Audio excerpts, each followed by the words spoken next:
The time is very short, and our bridegroom is coming. And he is a bridegroom. So he's all about loving his bride, comforting his bride, assuring that she's well provided for. And Christ loved the church and gave himself up for her. And now he's preparing her to receive him and be received by him. And the main thing that I see is what has attacked the bride is fear. That's the big, and it's from every direction, you know. It's fear because of the world and politics and the Antichrist direction of things. And even more close to us is the fear generated within the church of false doctrine and false theology. You know, every single false doctrine that I've encountered is to cause you to fear the Lord and turn away from him. That's the goal. It's that simple. It doesn't matter how fancy the theology is or what flavor it takes. It either causes you to fear his person and his character by mischaracterizing who he is, or it causes you to fear, well, that's really the big thing. It mischaracterizes who he is. And that's an umbrella statement for all false doctrine. And what is the purpose of that? It's for you to stand apart from the Lord and be aloof from him and hide yourself from him and be in different kinds of bondage.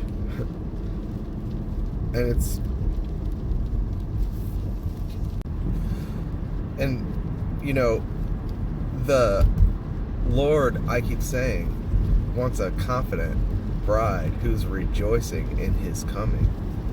And so, to address these fears, his answer is the gospel. The gospel is the answer for fear. It is the armor that we're to put on so that we can stand in the evil day. Not hide in the evil day, but stand in the evil day. And you know, I like how John says, you have overcome them because greater is he that is in you than he is in the world. And he's talking about antichrists. You know, antichrists are those who deny the Lord in his work. You know, it's one thing to say Jesus is Lord and you need to surrender and obey him because he's the king. But it's another thing to appreciate the work he accomplished on the cross, which meant he had to come in the flesh and partake of the human nature and die for us. And he became like us in all points, yet without sin. And so he can sympathize with us. This, you know, he learned obedience through the things he suffered, according to Hebrews. And that was for the purpose of perfecting him, to be ready to be our high priest. And as a high priest, he's able to sympathize with us in all of our trouble and fear. And not only that, but because he's joined to us, he's touched with a present feeling for our infirmities. He knows how you feel right now. It's not just a general, oh, I've been through that. No, it's there's a sympathetic response in him for you. And we haven't gotten close enough to him in many cases to appreciate that. And to know that we are joined to him and one with him, and we are members of him, and what we feel, the confusion and the fear, he sympathizes with that in a very real way. So he can be, it says he's touched with the feeling of our infirmities.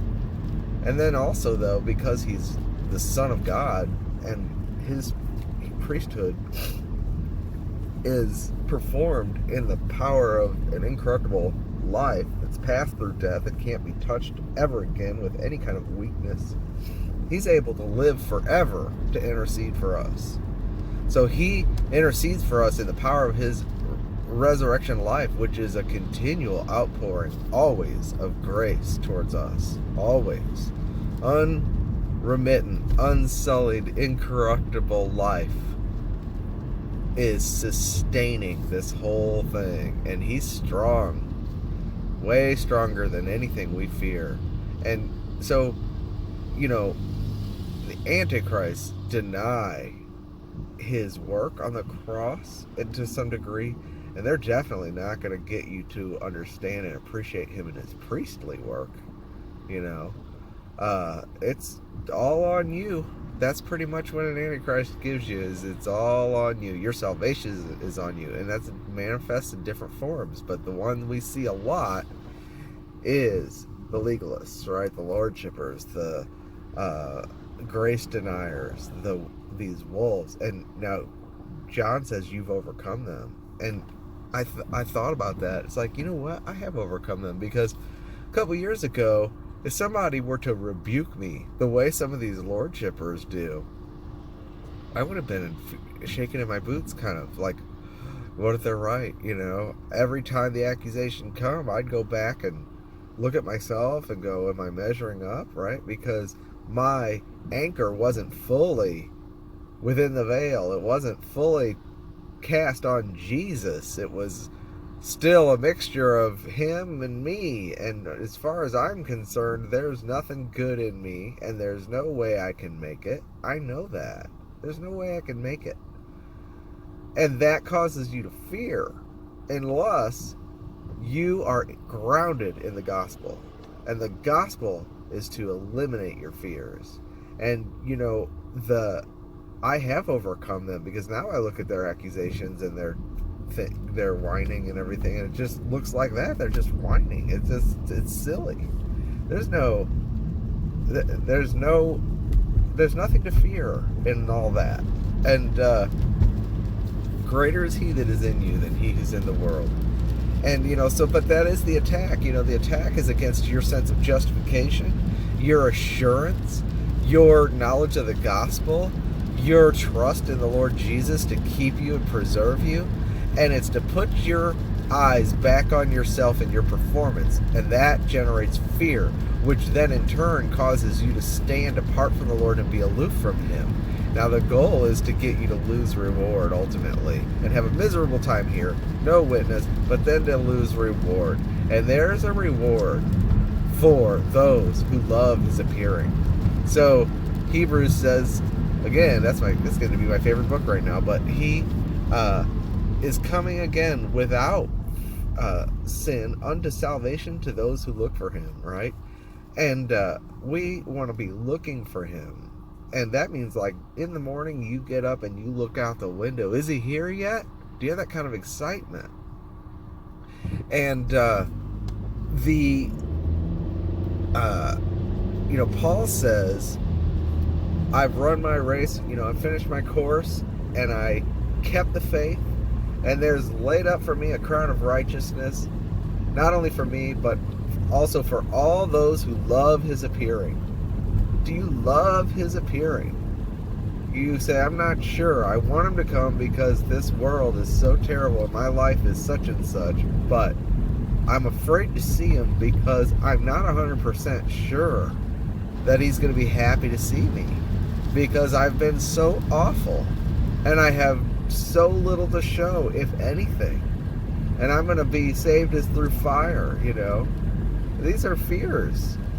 And this is why the Bible says that the Lord, to present his bride to himself, in Ephesians 5, he washes her with the water of the word.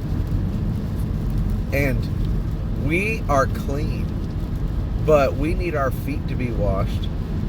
And even more, we need the comforting water of the gospel to come and nourish us and tell us about who he is and how good he is and how much he loved us and what lengths he went through to gain his treasure. And these fears are what need to be settled. If you want to know, oh God, how, am I going to be rapture ready? Let's look at the bondage we're in and the fears we have, and let's start untangling ourselves from these things. Now the time is short, and this is really what the Lord wants me to focus on. Last night I was finishing my testimony videos and my, trends in the apostatizing church videos. I've put those on hold. Maybe I'll tell you more when we're on the other side. But the focus really has to be the gospel of Jesus Christ and the comfort to his people, and to nourish us with the word. The Lord wants to release the word of grace, and there's got to be a lot of people coming out who have been hidden and dormant for a long time, who have come to understanding of how good the Lord is, and they think they're resting, and now the Lord's about to thrust them in to nourish his bride with the washing of the water of the word, to prepare her so that she'll rejoice when he comes. Because who doesn't want to come to a bride who's rejoicing and smiling? He doesn't want to see us running down the aisle, running away from him, throwing our bouquet on the floor and running off in tears, And what we are tempted to be afraid of is his face, that we think he's going to just absolutely lay into us. And this is what needs to be addressed. And it needs to be addressed in terms of justification, and it needs to be addressed in terms of what the scriptures say about how we will stand before him. Because all of the scriptures that I see, like Paul, all of his encouragement about the Lord's coming is that he's going to be able to present you. Even Jude, which is one of the scariest epistles, says he's going to present you faultless and with exceeding joy in his presence when he comes. Do you realize that your disposition in his presence is going to be one of exceeding joy? You are going to be conformed to the image of Christ, spotless and mature like he is. And there's nothing that you could do when you see someone like that except smile at how beautiful they are. So your past is buried in the death and resurrection of the death and burial of Christ. You were crucified with him. That means God is not looking at your past, okay? When he sees your past, he's just looking at a tomb and some grave clothes. When he sees your life before him, he only acknowledges that part that Christ has lived through you. Now, if through fear and legalism and entanglements you have had big gaps in your life where you have not lived a life that is Christ living in you, which is not really possible, but if you feel like you have not expressed Christ, I want you to know that those parts are not going to be acknowledged or brought to view or put on some screen for everybody to see so that you can hang your head in shame. They're buried. Everything apart from Christ is buried. Everything has been terminated in his death. There is, in God's eyes, nothing apart from Christ. He looks at everything through Jesus Christ. He's the focus, and he's the preeminent one, and he's the centrality, and he's the center. God is looking at Christ, and as he sees you as a member of Christ. And as he sees your life, he sees your life as the extension of the vine, a branch of the vine. And as he sees your work, he sees it as a outflowing of the work of the Father in the Son, as the Spirit flowing through you. That's all he's looking at. Yes, we have a high priest touched with the feeling of our infirmity, and he knows your sorrow, and he knows your pain, and he knows your fears, right? And he loves you and intercedes for you. But his intercession is so that his gospel can come to you and you can get free from all the fears, and that your focus would not be on the flesh, but on him.